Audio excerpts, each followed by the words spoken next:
احمد ایک چھوٹے محلے میں رہتا تھا، غریب مگر ایماندار۔ اس کی ماں ہمیشہ کہتی تھی، بیٹا احمد، جھوٹ مت بولنا، چاہے دنیا تم سے ناراض ہو جائے، سچ ہمیشہ تمہیں مضبوط رکھے گا۔ ہاں امی، میں ہمیشہ سچ کے ساتھ رہوں گا۔ احمد نے ماں کی بات دل میں بسا لی اور یہ اس کے ہر فیصلے کی رہنمائی کرتی رہی۔ احمد دوست فراز کے ساتھ بیٹھا ہوا تھا، محلے کی روزمرہ باتیں کر رہے تھے۔ یار احمد، تم اتنے خاموش کیوں رہتے ہو؟ کبھی کچھ کہہ دو، لوگ تمہیں نظر انداز نہیں کریں گے۔ خاموشی کبھی بری نہیں ہوتی، کبھی کبھی خاموش رہنا انسان کو سمجھداری سکھا دیتا ہے۔ لیکن آج کل کے زمانے میں کون خاموش رہ کے جیتتا ہے؟ فرض کرو تم جوتا چوری کر دو اور سب خوش ہوں، پھر ایک دن سچ بول دو اور سب ناراض ہو جائیں، اصل جیت کہاں ہے؟ فراز خاموش ہو گیا۔ احمد کی بات اس کے دل میں اتر گئی، مگر ہمت اب بھی کم تھی۔ احمد محلے میں سب کی مدد کرتا رہا، چاہے کام چھوٹا ہو یا بڑا، اسے فرق نہیں پڑتا تھا۔ بیٹا احمد، تم ہمیشہ ہمارے ساتھ رہو، تمہاری مدد سے سب آسان لگتا ہے۔ میری خوشی تم سب کے سکون میں ہے۔ محلے کے لوگ احمد کی ایمانداری سے خوش تھے، مگر کچھ لوگ اسے کمزور سمجھتے رہے۔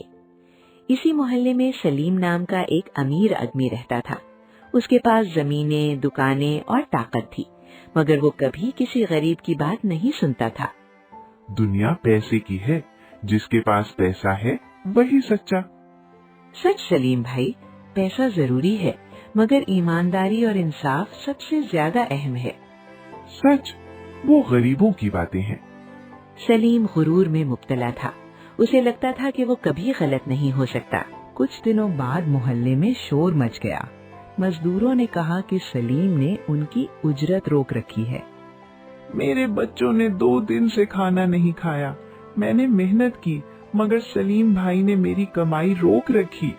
احمد، تم نے سب دیکھا نا، اگر تم سچ بولو گے تو سلیم تمہیں چھوڑے گا، اگر میں چپ رہا تو ایک مزدور کا حق مر جائے گا۔ سب کی نظریں احمد پر تھیں، کیونکہ وہ ایمانداری کی علامت سمجھا جاتا تھا۔ میں نے دیکھا ہے کہ سلیم بھائی نے مزدور کی اجرت روک رکھی ہے، یہ سب کے سامنے ہوگا۔ احمد سوچ لو۔ میں نے سوچ لیا ہے، سچ بولنا میرا فرض ہے۔ محلے میں خاموشی چھا گئی۔ یہ لمحہ تھا جہاں سچ سامنے آنے والا تھا۔ کیا میں سچ بولوں یا خاموش رہوں؟ اگر میں چپ رہا تو ایک مزدور کا حق مر جائے گا، اور اگر میں بولوں تو سلیم مجھ سے ناراض ہوگا۔ احمد سوچ رہا تھا، دل اور دماغ میں کشمکش تھی۔ یہ فیصلہ آسان نہیں تھا، مگر سچ کبھی آسان نہیں ہوتا۔ میں سچ بولوں گا، جو دیکھا ہے وہی کہوں گا۔ محلے کے لوگ انتظار میں تھے، اب سب دیکھ رہے تھے کہ احمد کیا کرے گا۔ سلیم بھائی نے مزدور کی اجرت روک رکھی ہے، میں گواہ ہوں۔ احمد تم سچ بولتے ہو، میں غلط تھا۔ غلطی مان لینا سب سے بڑی ہمت ہے۔ احمد امیر نہیں بنا، مگر اس نے وہ چیز پالی جو بہت کم لوگوں کو ملتی ہے، سکون۔ خاموش رہنے سے بہتر ہے سچ بولنا، کیونکہ سچ ہی وہ آواز ہے جو وقت کے شور میں بھی زندہ رہتی ہے۔